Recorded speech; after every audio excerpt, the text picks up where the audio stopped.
Ok, maintenant que nous avons réussi à mettre en place ici la création, l'édition et le dernier point que nous allons attaquer ici concernant ici le module des articles, ça sera la suppression. Je veux que lorsqu'on clique ici sur un article et qu'on arrive sur l'écran des détails d'un article, ce que je vais faire ici, c'est que je veux que lorsque l'utilisateur va cliquer ici sur le bouton supprimer, il puisse alors retirer cet article-là et le rediriger sur la page d'accueil.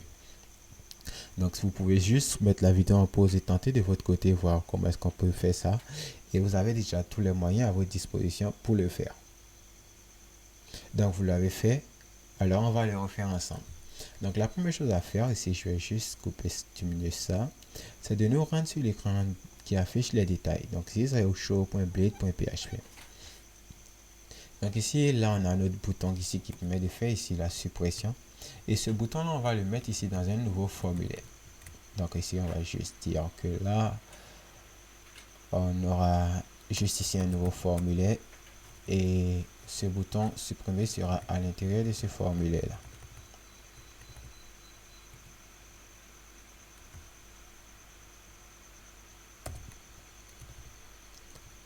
Et ce bouton aura ici un type et là ça sera ici un submit. Là vous pouvez utiliser simplement un lien, mais je préfère utiliser ici un formulaire histoire de sécuriser encore plus mes données.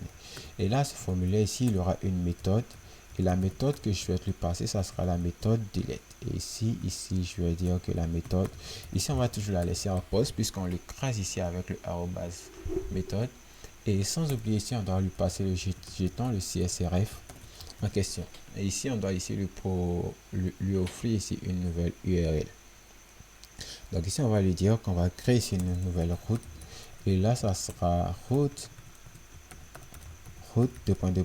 Et la méthode qu'on souhaite appeler, c'est la méthode delete. Et là, ça sera article slash si on va mettre ici l'article en question. Et ici, ça sera delete. Et ici, on va appeler le article controller.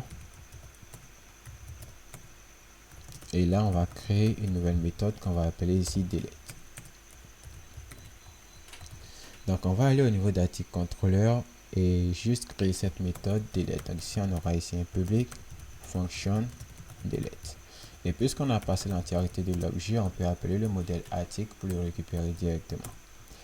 Donc, puisque dans la variable article, on a l'article qui a l'id qui a été passé, on peut directement ici le supprimer en faisant article delete. Tout simplement.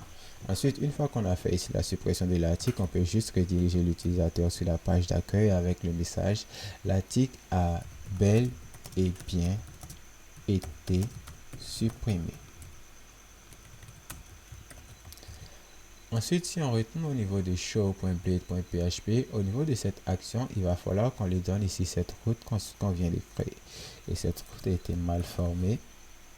Voilà, elle est pleine maintenant. On va juste aller lui donner cette route qu'on vient de créer. Donc ici, ça sera $article. Et là, on va juste lui passer le ID de l'article. Comme ça, en lui passant le ID, là, elle va aller faire la recherche pour trouver l'ID qui match avec l'article dont l'ID match avec l'ID qui sera passé ici en paramètre. Donc, si on fait ce qu'on retient au niveau de notre vue, qu'on rafraîchit, on actualise la page maintenant, on a ça qui est un peu cassé. Mais cette fois-ci, on clique ici sur le bouton supprimer. On a article, on a l'URL article/article/ de deleted qui n'apparaît pas. Et là, je pense que j'ai manqué quelque chose. Il faut ici un slash juste avant article. Et si je clique maintenant ici sur supprimer, je suis bel et bien redirigé sur la page d'accueil avec le message l'article a bel et bien été supprimé. Et je remarque que le second article n'apparaît plus dans la liste de mes articles. Et si je me rends au niveau de la base de données que j'ai rafraîchi, je remarque que le second article a été retiré totalement de la base de données.